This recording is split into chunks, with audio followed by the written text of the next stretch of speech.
Welcome to Domain Name Wire's video series. Today we're going to talk about how you can find out more about the company that just made an offer for one of your domains on Sedo. You can find out more at www.domainnamewire.com or visit us via our shortcut dnw.com. Let's say you've received an offer on Sedo. Here's an offer on a domain, and below it you'll see information about the buyer. Click that link. This brings up 4 pieces of information about the person who submitted an offer on your domain. I generally focus on the last 2, but let's briefly talk about the country of origin. Let's say you recently received an offer via email for a domain name and did not come to a resolution with the potential buyer.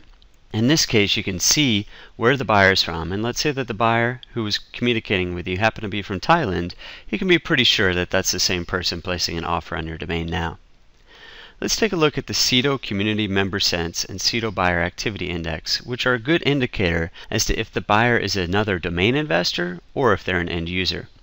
In this case, the bidder just joined Sedo and has no buying activity. That indicates to me that the person is probably an end user or someone who is specifically interested in my domain and either became aware of it because of my parked page or stumbled across the Sedo listing for the domain and joined Sedo exclusively to bid on that one domain.